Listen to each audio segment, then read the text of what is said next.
I thank you all for coming out here today. I know it's a Sunday and the trains don't run and we're all in holiday spirit and all that.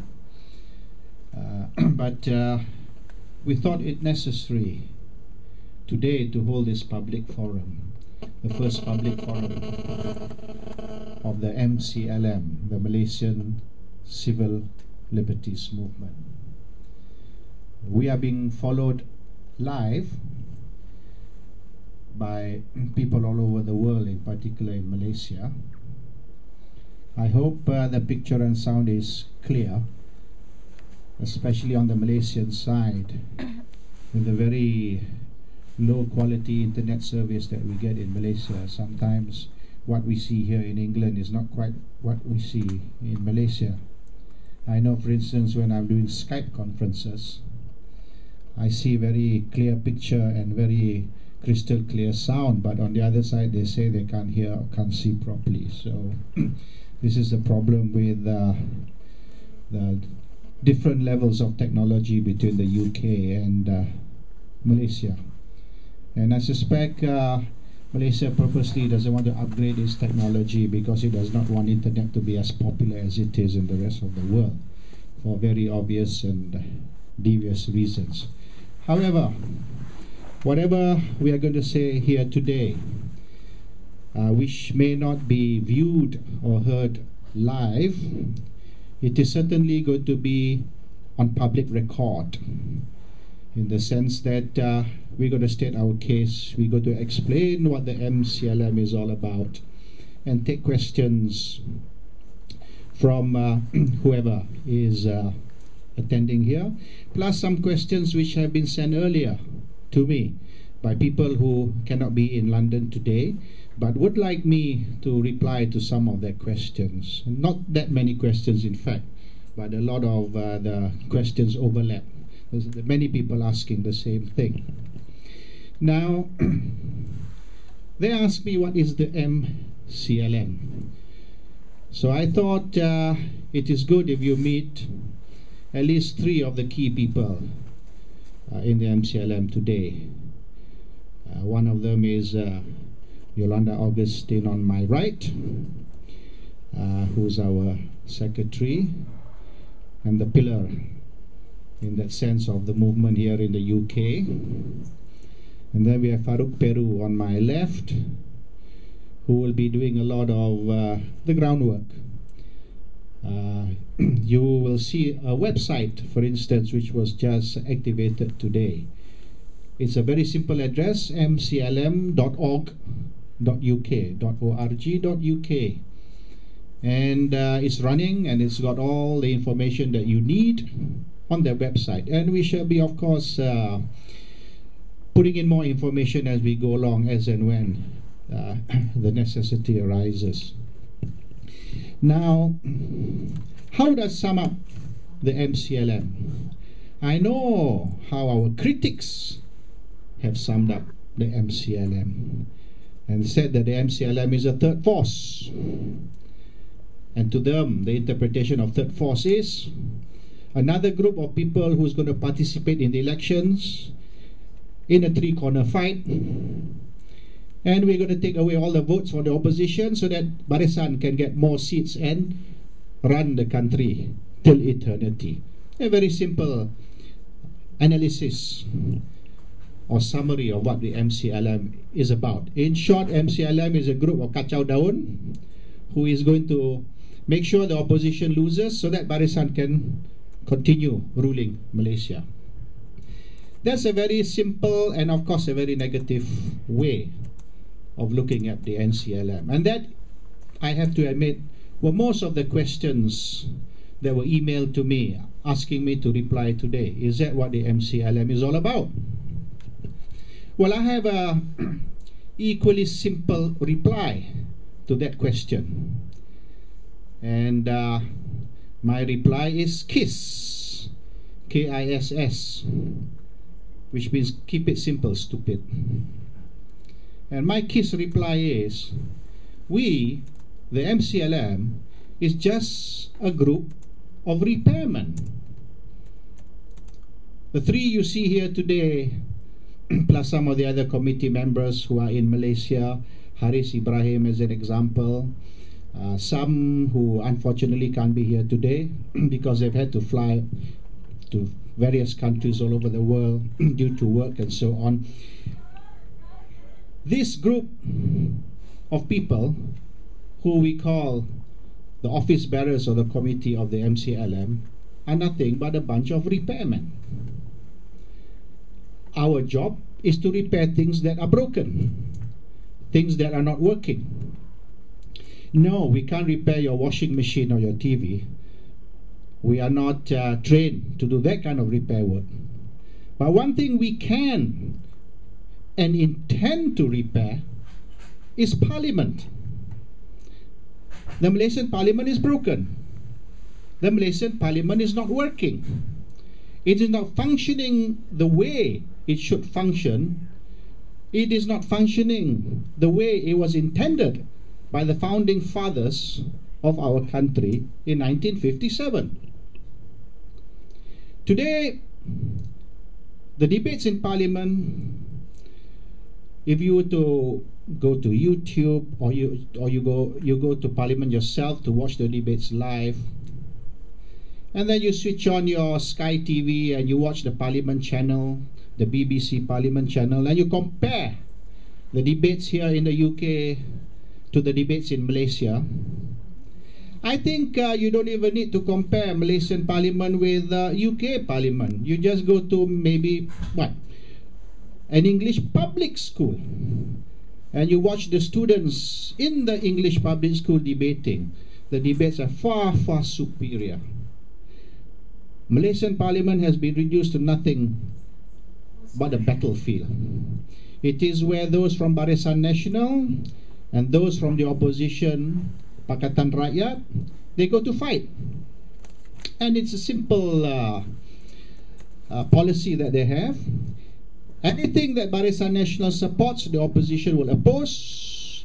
Anything that the opposition supports, Barisan Nasional will oppose. If Barisan says yes, Pakatan says no. If Pakatan says yes, Barisan says no. And I give you an example. I think it was 2 years ago. They wanted to pass a very controversial bill in Parliament, Islamic Family Law Bill. And many within Barisan Nasional were not happy with the bill. They were going to oppose it. A bill being proposed by Barisan Nasional was going to be opposed by Barisan Nasional's own members of Parliament. Nazri Aziz, the minister in charge of Parliament, called all the Barisan Nasional MPs for a meeting. And he told the Barisan Nasional MPs, your job is to support anything that the government proposes. Whether you support it or you don't like it, you have to vote yes, because this is a government bill and your job is to support. And anything that the opposition proposes, you object. You must oppose anything from the opposition. As long as it's from the opposition, we will go against it. The issue is not whether it's good or bad. The issue is because it's from the opposition, we must go against it. So is this all Parliament is about? One group of people from Barisan Nasional trying to outdo another group of people from Pakatan Rakyat and vice versa? What about the interests of the nation? What about the interests of the voters? What about the interests of the citizens of Malaysia? What about the interests of the taxpayers of Malaysia? This is no longer important. This is no longer material. Can a member of Parliament, using his conscience, using feedback from his voters, can he oppose a stand that has been taken by his own party? No. And if you remember, I think it was 3 years ago, I think it was, or was it 4 years ago, one member of Parliament from, I think it was MIC, Indian chap, and he stood up and he disagreed with something that Barisan Nasional was proposing, and he got suspended for 6 months, wasn't it? I think, if I'm not mistaken, it was the Cameron Highlands, I think, member of Parliament. He was suspended for 6 months. Why? Because he said, I cannot support this because my voters will be angry with me. My voters will say that I have let them down. So in the interest of my voters, I have to disagree. And he got suspended 6 months for going against Barisan National's wishes. So that is what has been reduced to. Now, people who want to contest elections go down to the field. They set up bilik operasi, operations room, and they campaign amongst the voters, and they get elected. And when they go to parliament, we call them what? Wakil Rakyat. They are called Wakil Rakyat. Whether it's members of parliament or state assembly people, they are called Wakil Rakyat. Wakil Rakyat means representative of the people. But when they go to parliament after winning the elections, they say, we are Wakil Party. We represent our party in parliament. Was it your party who voted for you, or was it the Rakyat? Of course it was a Rakyat. But the minute I win the elections and I go to parliament, I become Wakil Party, no longer Wakil Rakyat. So the very spirit of people's representative is lost. Now, out of 222 parliamentarians, how many from the 222, whether they are from the opposition or the ruling party, how many go back to their constituents and say, okay, look, I'm going to have a public forum like what we are doing now. And I want all the voters in my area to attend the public forum because on Monday, next week, or next month, the parliament session is going to start and the following bills are going to be debated in parliament. But before I take a stand on anything, I want to ask you, the voters, first, what stand I should take. Now, these are the following bills that's going to be debated. Now, can you give me feedback? Can you, the voters, tell me whether you are in support or in opposition to this?